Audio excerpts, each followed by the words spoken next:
Have you ever felt just one step away from changing your life, but something holds you back? In this video, I'll show you how to break through with real, actionable strategies. Stay with me, subscribe to the channel, and drop a comment with where you're watching from. Let's get started. The city of Chicago was always alive, even in the late hours of the night. The streets hummed with the distant sound of car horns, the occasional siren wailing in the background, and the murmurs of late-night pedestrians rushing home. Ethan Carter, a seasoned police officer in his mid-30s, had just wrapped up an exhausting 12-hour shift. His dark hair was slightly disheveled, and his strong yet tired frame ached from the weight of the day. He had spent hours responding to domestic disturbances, thefts, and paperwork. So much paperwork. All he wanted was to get home, throw himself on the couch, and not think about work until his next shift.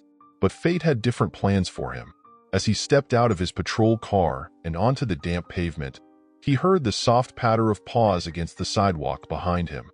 He turned, expecting to see a stray scavenging through trash, but what he saw instead made him pause.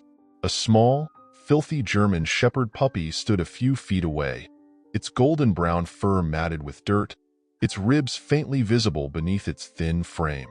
The dog's ears were too big for its head, and its deep brown eyes held something Ethan didn't expect to see: determination. "Go on, buddy. Get out of here," Ethan muttered, waving a hand to shoo it away. But the pup didn't move. Instead, it took a cautious step closer, its eyes locked onto his as if trying to tell him something. Ethan sighed, pinching the bridge of his nose. He had seen plenty of strays in the city, most of them either skittish or aggressive, but this one was different. He wasn't begging for food. He wasn't barking or running. He was waiting. "Look, I don't have anything for you," Ethan said, rubbing his temple. The dog didn't budge. Ethan took a step forward, and the pup took a step back. But then he noticed something strange: a small piece of crumpled paper attached to the dog's collar.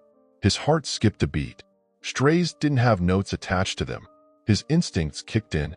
He knelt slowly, keeping his movements calm so he wouldn't scare the pup. "Easy, buddy. Let me see what you got there."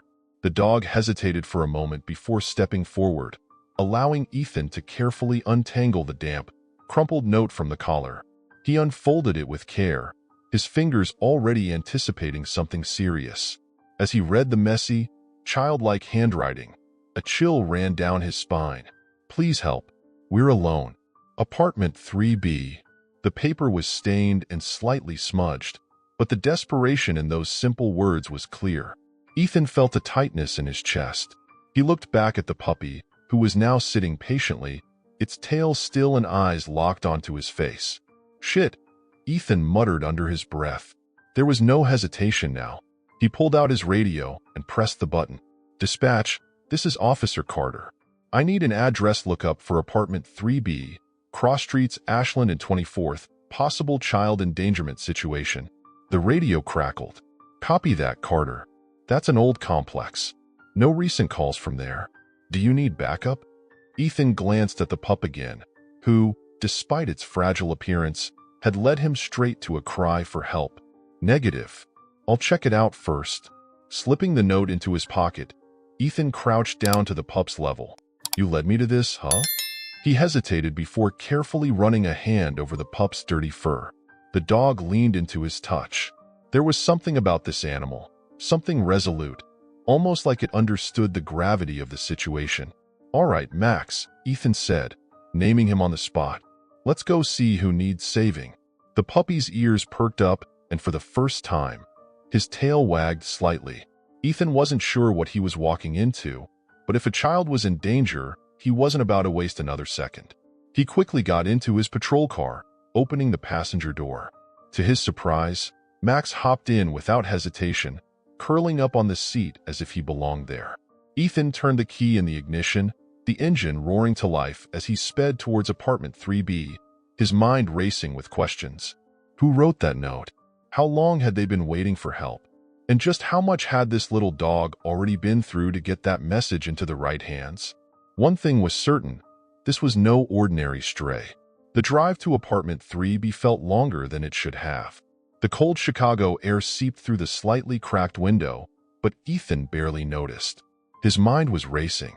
He had dealt with child neglect cases before, and they rarely ended well. Sometimes, the kids were barely clinging to life when officers found them. Other times they were too late. He gripped the wheel tighter. Not tonight.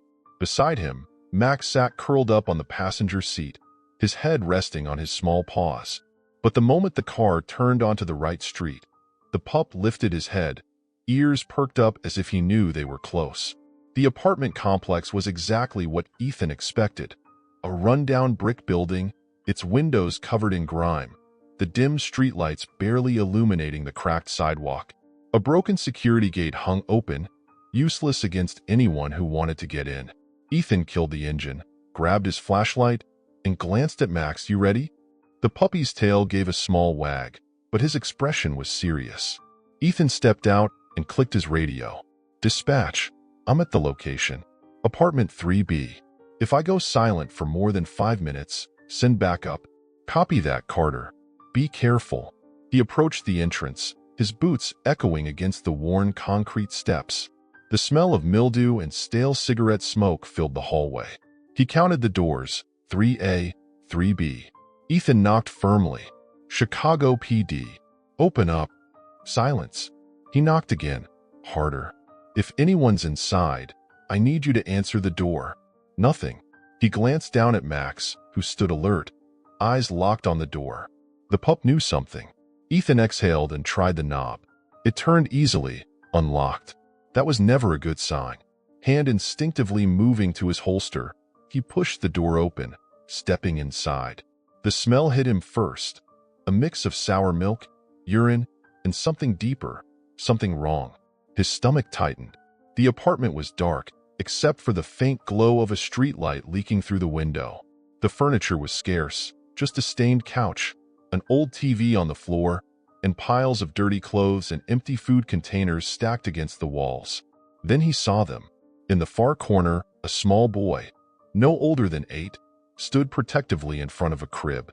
He was thin, his face pale and smudged with dirt, his clothes too small and torn at the edges. But his eyes, sharp, tired, and filled with pure distrust, locked onto Ethan like a cornered animal. Ethan slowly raised his hands. "Hey there, buddy. My name's Ethan. I'm a police officer. I'm here to help." The boy didn't move. From the crib, a weak, raspy sound broke the silence. "A baby." Ethan's chest tightened. Carefully, he stepped closer, shining his flashlight toward the crib. The sight made his blood run cold. A baby, no more than a year old, lay there motionless, wrapped in a filthy blanket. His skin was pale, his lips cracked, his tiny chest rising and falling in shallow breaths. Dehydration. Severe. Ethan immediately clicked his radio. "Dispatch, I need paramedics at my location. Infant in critical condition, possible neglect." The boy's breathing hitched, and he grabbed a rusted pocket knife from the floor, pointing it toward Ethan with shaking hands. "Don't take my brother." His voice was hoarse but firm. Ethan's heart cracked at those words. He had seen fear in children before, but this was different. Hey, Ethan said softly, keeping his hands up. "I'm not here to take him away. I swear. I just want to help." The boy's grip trembled, his knuckles white. Max, still by Ethan's side, let out a soft whine, stepping forward. The boy's eyes flickered to the puppy. For a moment, his guard slipped. "You know Max, don't you?" Ethan asked gently. "He found me. He led me here." The boy swallowed hard. "I wrote the note," he whispered, his voice barely audible. Ethan nodded. "That was really brave, kid." He took another slow step forward. "What's your name?" "Liam." Ethan let his name sink in. "All right, Liam. Listen, I need to get your little brother some help. He's really sick." Liam's chin wobbled, but he held firm. "If you take him, they'll split us up." Ethan cursed internally. Liam wasn't wrong. If CPS got involved, there was no guarantee they'd stay together. "You have my word," Ethan said, kneeling to meet Liam's eyes. "I won't let that happen." Liam stared at him for what felt like forever. Finally, he dropped the knife. Ethan let out a breath he hadn't realized he was holding. Just as sirens echoed outside, signaling the arrival of the paramedics, Liam did something that shattered Ethan's heart completely. He reached out and gripped Ethan's sleeve with trembling fingers. "Please, don't leave us." Ethan swallowed hard and gently squeezed his shoulder. "I won't, kid. I promise." The sound of sirens filled the air, bouncing off the cracked walls of the apartment. Red and blue lights flashed through the grimy window, casting eerie shadows across the room. Ethan stood protectively in front of Liam and Oliver, his eyes never leaving the frail baby lying in the crib. "Paramedics are here, kid. They're gonna help your brother." Liam's small fingers still clutched Ethan's sleeve, his grip tight with fear. "You promised." His voice was barely above a whisper, but the weight of those two words hit Ethan like a punch to the gut. "I did." Ethan nodded. "And I keep my promises." The door burst open, and two paramedics in navy blue uniforms rushed in, carrying a stretcher and medical bags. "Jesus, Carter." One of them, a woman in her 40s with sharp eyes and a no-nonsense attitude, immediately assessed the scene. "We got a report of severe neglect?"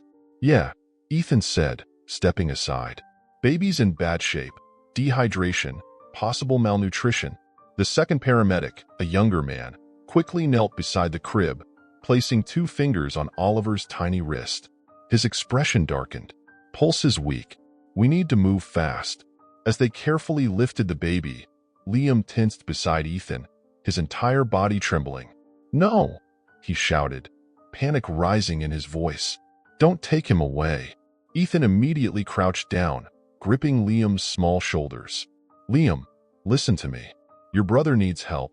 If he doesn't get to the hospital now, Ethan stopped himself, not wanting to scare the boy more than he already was. "They're not taking him away forever, okay? Just to make him better." Liam's breath hitched. His eyes darted to Oliver's limp body on the stretcher, the small oxygen mask the paramedics had placed over his face. The older paramedic softened her tone. "You can come with us if that helps.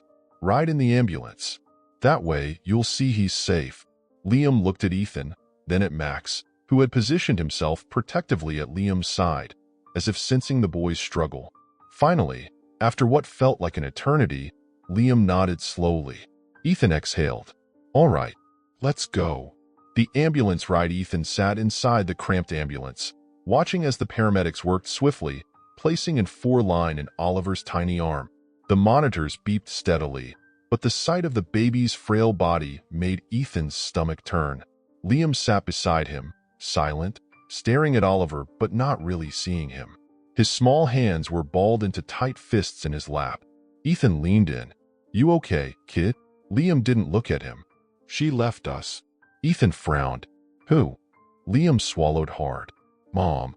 His voice cracked. Ethan's chest tightened. "Damn it. She said she'd come back." Liam continued, his voice flat, hollow. "But she never did. And then we ran out of food. Oliver got sick. I didn't know what to do." Ethan clenched his jaw. He had seen this story too many times. Kids left behind by parents who promised they'd change but never did. "I tried to get help," Liam whispered.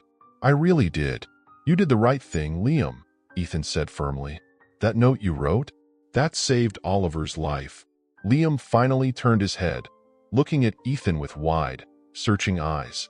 "Are they going to take us away?" Ethan hesitated. He knew the answer. Child services would be involved. Foster care was the most likely outcome, and the chances of Liam and Oliver staying together were slim. But he also knew he couldn't tell the kid that. "We'll figure this out," he said instead. Liam held his gaze. "You won't leave us?" Ethan didn't hesitate. "No, I won't." A flicker of hope passed through Liam's expression, brief, fragile, but there. Then, for the first time, he leaned against Ethan's side, resting his head lightly against his arm. Ethan didn't move. Max, curled at Liam's feet, let out a soft sigh, as if sensing the shift. And for the first time that night, Ethan felt something settle in his chest, a determination stronger than duty. No matter what it took, he was going to keep his promise. The emergency room at Cook County Hospital was a chaotic blend of hurried footsteps, muffled cries, and the sterile scent of antiseptic. Bright fluorescent lights reflected off the pale linoleum floors as paramedics wheeled Oliver through the double doors, nurses immediately taking over.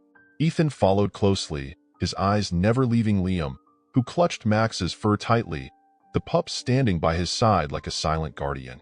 A nurse in light blue scrubs knelt to Liam's level. "Hey, sweetheart. I'm Nurse Rebecca. We're going to take good care of your little brother, okay?" Liam nodded stiffly, but Ethan could feel the way his small frame tensed beside him. "We need to get him started on fluids and run some tests," Rebecca said to Ethan. "You family?" Ethan hesitated. "I'm the responding officer. I found them tonight." Her expression softened, as if she had seen this situation too many times before. "Child Protective Services will be contacted." Standard procedure. Liam's grip on Max tightened. Ethan felt it immediately. The moment those words sank in, Liam's entire body went rigid. "No," Liam whispered. Rebecca glanced between them, then back at Ethan. "They'll need to talk to you too, Officer Carter." Ethan nodded. "Yeah, I figured." He knew how this worked. CPS would step in, assess the situation, and place the boys in foster care. He had seen it 100 times before, but this time, it didn't sit right. He glanced down at Liam, this kid, who had fought so hard to protect his brother, who had written that desperate note, who was now staring at him like he was the only person keeping him from drowning. Damn it, he wasn't supposed to get attached. Yet here he was. A hard conversation a few minutes later, Ethan and Liam sat in a small waiting room, plastic chairs cold and uncomfortable. Max lay at Liam's feet, his big brown eyes flicking between them. Ethan rubbed a hand over his face, trying to think of how the hell he was going to explain this to an 8-year-old. "Listen, kid," he started, his voice low, careful. "Some people are going to come talk to us soon. They're from an agency that helps kids in situations like this." Liam's fingers curled into the fabric of his too small hoodie. "What kind of help?" His voice was sharp, too sharp for a kid his age. Ethan exhaled. "They find safe places for kids who don't have anywhere else to go." Liam's jaw clenched. "Like foster homes?" Ethan hesitated. "Yeah." Liam's entire body went stiff. He shook his head, his breathing turning shallow. "No. No, no, no." Ethan straightened. "Liam, they're gonna split us up," Liam whispered, panicked, his small hands clutching the sides of his head. "They always do. I heard about it at school. They never let brothers stay together." Ethan's chest tightened painfully. "They can try to keep you together," he said carefully, though he knew how often that didn't happen. Liam's eyes filled with tears, but he refused to let them fall. Instead, he looked up at Ethan, his voice breaking. "Can't we stay with you?" "Shit." Ethan felt those words like a punch to the gut. This wasn't the first time a kid had asked him that. It happened sometimes, when officers had to pull children from horrible situations. Kids who had been neglected, abused, left behind. But this time, it felt different. He looked at Liam, really looked at him. This wasn't just some kid caught in the system. This was a fighter. A boy who had gone hungry to make sure his baby brother ate. A boy who had risked everything to ask for help. And now, he was begging Ethan not to leave them. Ethan ran a hand down his face. He had two choices. He could do his job, fill out his report, hand the boys over to CPS. Or he could do something reckless, something crazy, and take them home himself. His gut already knew the answer. His mind? It was screaming at him not to be an idiot. But when Liam reached forward and grabbed his hand, small, shaking fingers wrapping around his own, Ethan knew there was no going back. He squeezed the kid's hand back. "All right," Ethan said quietly. Liam's eyes snapped up to him. "What?" Ethan sighed deeply. "You can stay with me. For now." Liam blinked, as if he didn't believe it. Max let out a small huff, his tail wagging just slightly. Liam's lips parted, but no words came. His shoulders dropped, and for the first time all night, he let himself feel relief. "Come on, kid," Ethan said, standing. "Let's go get Oliver." And just like that, with one reckless decision, Ethan Carter changed all their lives forever. Ethan had never lived with kids before. He had arrested teenagers, talked to runaways, and rescued children from bad situations. But taking care of an 8-year-old and a baby? That was uncharted territory. As he pulled into his driveway, Liam sat in the passenger seat, Max curled at his feet. The kid had been silent the whole ride. His small hands balled into fists in his lap. He kept glancing at the back seat, where Oliver slept peacefully in his car seat, fresh from his hospital discharge. Ethan parked the car and exhaled slowly. "All right," he said, unbuckling his seatbelt. "This is home." Liam didn't say anything. He just stared at the modest brick house, eyes darting across the porch light, the single-car garage, the old oak tree in the front yard. Ethan got out and opened Liam's door. Max hopped down first, shaking out his fur before looking up at Liam, waiting. The boy still didn't move. Ethan crouched beside him. "Kid, I know this is a lot, but you're safe here. Both of you." Liam finally turned to him. "How long?" Ethan hesitated. That was the question, wasn't it? "For now," he said honestly. "We'll figure the rest out." Liam studied his face, looking for lies. Finding none, he nodded slowly and climbed out. Ethan carefully lifted Oliver in his arms. God, the baby was so light, and led them inside. A new routine. Ethan wasn't proud of his house. It was a single-story, minimal furniture, with dishes from 2 nights ago still in the sink. His fridge was half empty, mostly beer, leftover takeout, and some old condiments he hadn't thrown out yet. Not exactly kid-friendly. Liam stood in the entryway, not moving past the doormat, his eyes darting across the space. Ethan recognized that look. Uncertainty, fear of being unwelcome. "You can come in, kid," Ethan said, setting Oliver in a portable crib in the living room. Liam took one careful step inside, then another. Max padded in behind him, sniffing at the couch. Ethan rubbed his face. "What the hell do kids eat?" "All right," he muttered. "Let's get you some food. Dinner." A disaster. Ethan wasn't a cook. He could grill a steak, maybe throw together a sandwich, but when he opened the fridge and saw nothing remotely nutritious, he realized he was in trouble. Liam stood behind him, watching, arms crossed over his thin chest. Ethan sighed. "Okay, kid, what do you eat?" Liam shrugged. "Whatever." Ethan sighed again, grabbed a box of cereal, and placed it on the counter. "Cereal work?" Liam eyed the box of Lucky Charms like it was a foreign object. "You got milk?" Ethan paused. "Shit." He opened the fridge again. "No milk." Liam didn't say anything, but the corner of his lip twitched up just slightly. Ethan groaned. "All right, fine. We need groceries. But for tonight." He pulled a frozen pizza from the freezer and turned on the oven. "This will have to do." Liam still wasn't convinced. "You sure you know how to cook that?" Ethan pointed at him. "Watch it, kid." Liam smirked. The first real smirk Ethan had seen from him. Nightfall. By the time Ethan had wrestled Oliver into fresh pajamas and gotten Liam to eat 3 slices of pizza, it was past midnight. He stood in the hallway, watching as Liam sat beside Oliver's crib, his knees drawn up to his chest, eyes glued to his baby brother. Ethan frowned. "Hey, you don't have to sleep on the floor." Liam stiffened. "I'm fine," he said quickly. Ethan sighed and walked into the guest room, flicking on the light. It was small, mostly used for storage, but there was a bed. It had an old mattress, some extra blankets, and a nightstand with a lamp. Ethan pointed. "This is yours. Get some sleep." Liam didn't move. He just looked at the room, then at Oliver, then back at Ethan. Then, softly, he asked, "What if I wake up and you're gone?" Ethan's chest tightened painfully. "I'm not going anywhere, Liam." The kid stared at him, searching his face, and Ethan let him. He needed Liam to believe him. Finally, Liam nodded and crawled into bed, still fully dressed, pulling the blanket over his shoulders. Max jumped up beside him, curling against his side. Liam didn't push him away. Ethan flicked off the light and stood in the doorway. "Night, kid." Liam didn't answer, but as Ethan turned to leave, he heard the faintest whisper. "Night, Ethan." And for the first time in a long time, Ethan Carter felt like he was exactly where he was supposed to be. Morning came too soon. Ethan woke to the faint sound of whispers coming from the living room. At first, he thought he had imagined it, but then he heard it again. A soft murmur, barely above a breath. He pushed himself out of bed, barefoot and still half asleep, and walked down the hall. In the dim light of the living room, Liam sat cross-legged on the floor, Max curled up beside him, while Oliver lay awake in his crib, staring up at his big brother. "Hey," Ethan called, rubbing the sleep from his eyes.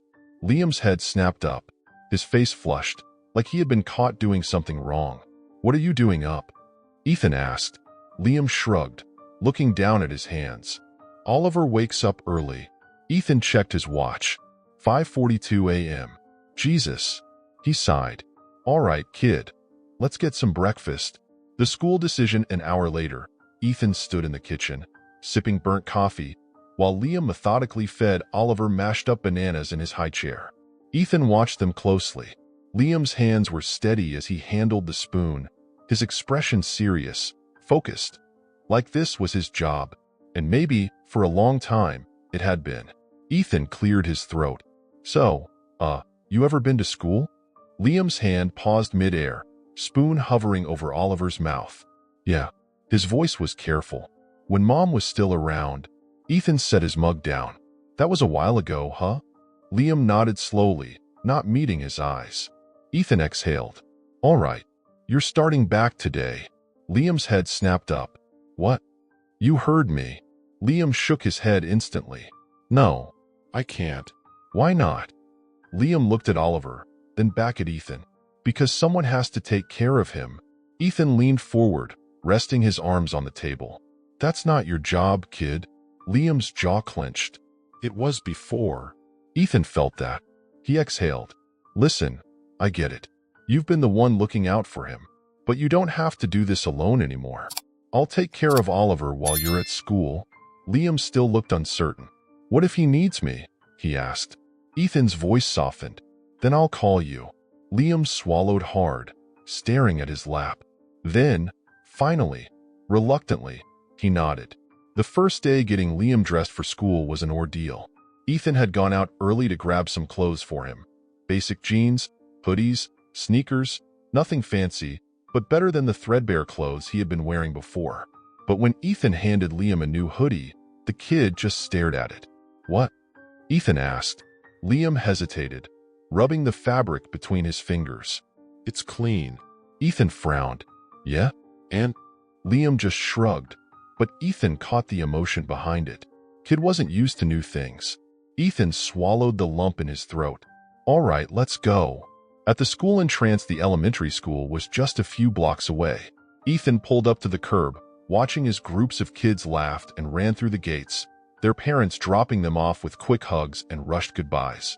Liam sat frozen in the passenger seat, his fingers digging into the sleeves of his hoodie. Ethan turned off the engine. "You all right?" Liam nodded stiffly, but Ethan could see the nerves rolling off him. "You've done this before," Ethan reminded him.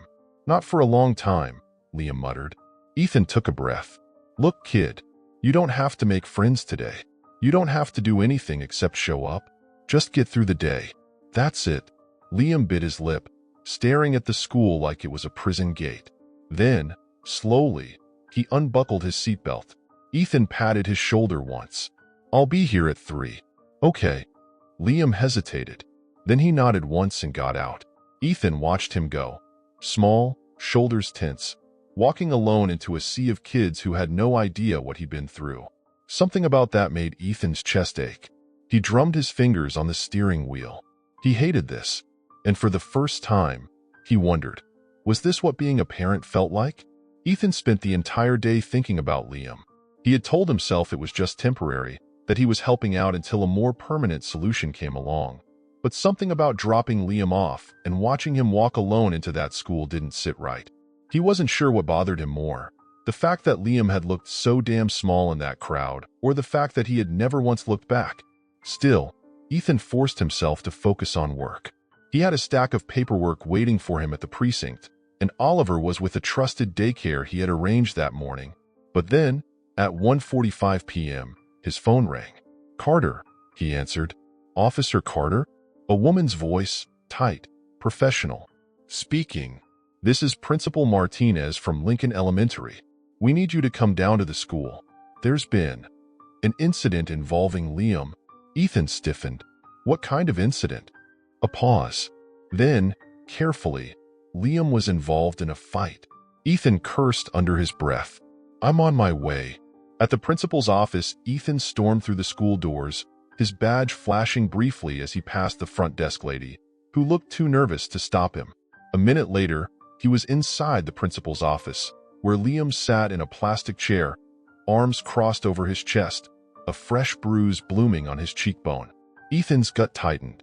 A boy across from him, taller, heavier, had an ice pack pressed to his nose and was sniffling like he'd just finished crying. Jesus, Ethan muttered. What the hell happened? Principal Martinez, a woman in her early 50s, sighed deeply. Mr. Carter, thank you for coming. Ethan glanced at Liam, who kept his gaze fixed on the floor. I'd like to hear it from him, Ethan said. Martinez nodded. Liam? Liam stayed silent. The principal turned toward the other boy. Mark. Mark's voice was whiny, like he was used to being the victim. It wasn't my fault. He went crazy. Ethan folded his arms. Try again, kid. Mark frowned but didn't argue. I was talking to my friends, and he walked past, and I just said something, that's all. Ethan's jaw tightened. Said what, exactly? Mark shifted uncomfortably. One of the teachers in the room, a young man with messy brown hair, cleared his throat. Mark made some insensitive comments about Liam's family situation. Ethan's hands curled into fists. Liam finally looked up, eyes hard, his cheek already turning purple. He said I was a foster reject, that my mom left because she didn't want me. Ethan saw red. Liam took a breath. So, yeah, I hit him. Ethan turned to the principal. And Martinez exhaled. Both boys are suspended for the rest of the day. Liam can return tomorrow, but if there's another fight, there won't be, Ethan said firmly. Then he turned to Liam. Let's go, kid. Liam stood without hesitation, Max following closely behind as they walked out. In the car was silent for the first 5 minutes of the drive. Then Ethan spoke. You shouldn't have hit him. Liam stared out the window. I know. Ethan glanced at him. But Liam's fingers curled into his hoodie sleeves. But he deserved it. Ethan sighed. Look, kid, I get it. I do. But if you hit every idiot who says something cruel, you're going to be fighting your whole life. Liam shrugged, unbothered. Maybe. Ethan shook his head. That's not how this works. You're better than that. Liam turned to him. You ever been in a fight? Ethan hesitated. Yeah, a few. Liam's mouth twitched. Did they deserve it? Ethan sighed. Most of the time, yeah. Liam nodded. Then we're even. Ethan couldn't argue with that logic, but he still had to be the adult here. Next time, Ethan said, come talk to me first. We handle things differently now. Got it? Liam looked at him for a long moment. Then, for the first time, he said, okay. And Ethan felt like maybe, just maybe, they were making progress. That night, Ethan sat at the kitchen table, staring at the file in front of him. Liam and Oliver's case file. He had pulled some strings at the department to get more information, but the details weren't surprising. A history of neglect, multiple evictions, and a mother, Jenna Matthews, who had a long record of substance abuse and unstable relationships. Ethan exhaled and closed the file. He knew this wouldn't be easy. Taking in 2 kids wasn't in his plans. But every time he thought about Liam's face when he asked, can we stay with you? Something in Ethan's gut told him he couldn't just hand them over to the system. A small rustling sound broke the silence. Ethan glanced up and saw Liam standing in the hallway, barefoot, hoodie sleeves too long on his small frame. You should be in bed, kid. Liam didn't answer. He just stood there, his eyes flicking toward the file on the table. Ethan sighed. You want to sit? Liam hesitated, then nodded, pulling out a chair. For a while, neither of them spoke. Finally, Liam asked, did you look her up? Ethan set his coffee down. Yeah. Liam's fingers twisted together in his lap. She's not coming back. Ethan didn't say anything. Liam gave a hollow laugh. I used to think she would. When we first ran out of food, I told Oliver every night that she'd be home soon, that she'd walk through that door and say she was sorry and hug us like before. Ethan's chest tightened. But she never did. Liam finished, his voice barely above a whisper. Ethan had seen a lot of abandoned kids in his time. But Liam? This kid was different. Liam lifted his chin, forcing a smirk. Guess she got bored of us. Ethan shook his head. Liam, listen to me. None of this is your fault. Liam rolled his eyes, but there was something fragile behind it. Yeah, sure. Whatever you say. Ethan leaned forward, his voice firm. I mean it. Your mom leaving? That's on her. Not you. Liam's expression flickered. A mix of doubt and something else. Something painful.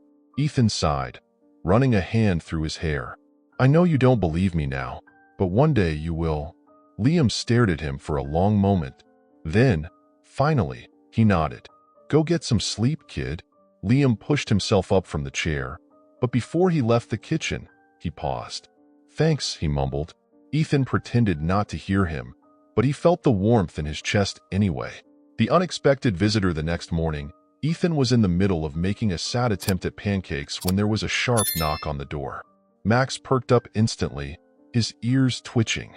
Liam, sitting at the table picking at his food, froze. Ethan wiped his hands on a towel and walked toward the door, already feeling uneasy. When he pulled it open, he saw a woman standing there. She was thin, early 30s, messy blonde hair, and her eyes, dark and sharp, immediately locked onto him. Where are my kids? Ethan felt his entire body tense. Jenna Matthews, Liam's mother. His grip on the door tightened. Liam and Oliver are safe, Ethan said carefully. Why don't we take this conversation somewhere else? Jenna laughed bitterly, crossing her arms. Yeah? Because you know I got rights, don't you? Ethan clenched his jaw. You haven't seen your kids in how long? And now you show up? Jenna's eyes darkened. I had things to handle. Ethan didn't buy that for a second. Inside, he heard movement. Liam had stood up, his small frame tense, hands gripping the edge of the table. Ethan stepped out, closing the door behind him. You need to leave, he said, his voice low. Jenna sneered. I ain't leaving without my boys. Ethan's patience was gone. Liam and Oliver aren't just some possession you can take back when it's convenient for you. Jenna's eyes flickered. Anger, maybe guilt. I'll be back, she hissed. Ethan didn't move as she turned and stormed away. Only when she was out of sight did he finally let out the breath he had been holding. Inside the house, Liam stood in the hallway, his face unreadable. You okay? Ethan asked. Liam's voice was flat. She'll come back. Ethan nodded once. I know. And when she did, Ethan would be ready. The house was too quiet after Jenna left. Liam had barely spoken a word since she showed up at the door. He sat stiffly on the couch, arms crossed, his eyes fixed on the floor, while Max lay beside him, ears perked as if waiting for something to go wrong. Ethan watched him closely from the kitchen. He knew this moment was coming. Jenna was going to come back. She wasn't the type to just give up. But the real problem? Liam wasn't sure what he wanted. After a long stretch of silence, Ethan walked over and lowered himself onto the couch next to him. You don't have to talk, Ethan said, keeping his voice calm.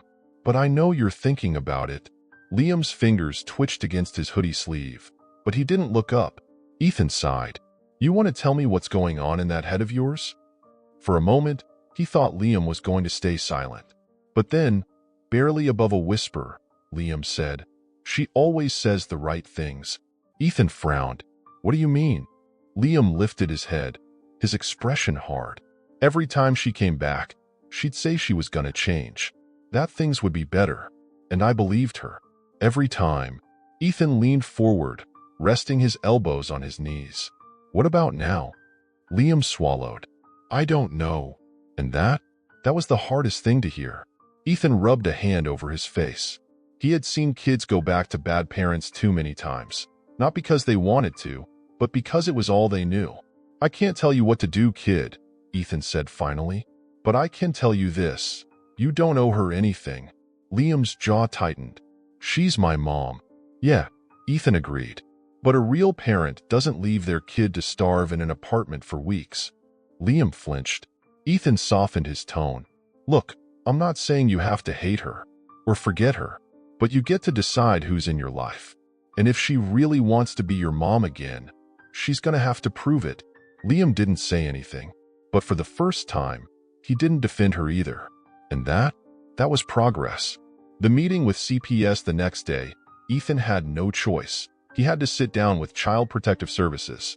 A caseworker, Michelle Harris, sat across from him at the precinct, her expression unreadable as she flipped through the thick file in front of her. "You've been caring for Liam and Oliver for over a week now," she said, glancing up. "That's not a small responsibility." Ethan folded his arms. "I know," Michelle nodded. "And yet, you haven't filed for foster placement or guardianship." Ethan exhaled. "Because I'm still figuring that out." Michelle leaned forward slightly. "Officer Carter, I need you to be honest with me. Do you want to keep these kids?" Ethan didn't answer immediately. Not because he didn't know, but because he did. He thought about Liam's quiet strength, Oliver's tiny hand gripping his finger when he fed him at night, Max, who had never left Liam's side since the day they met. He wasn't just helping out anymore. He had already made his choice. "Yeah," Ethan said. "I do." Michelle studied him carefully. "Then you need to start the paperwork," she said simply. "Because their mother? She's going to fight for them." Ethan's stomach twisted. "I figured." Michelle closed the file. "If she pushes for custody, we'll have to evaluate her fitness as a parent." "But Ethan," she hesitated. "She's their biological mother. That carries weight in court." Ethan clenched his jaw. "And what about what Liam wants?" Michelle sighed.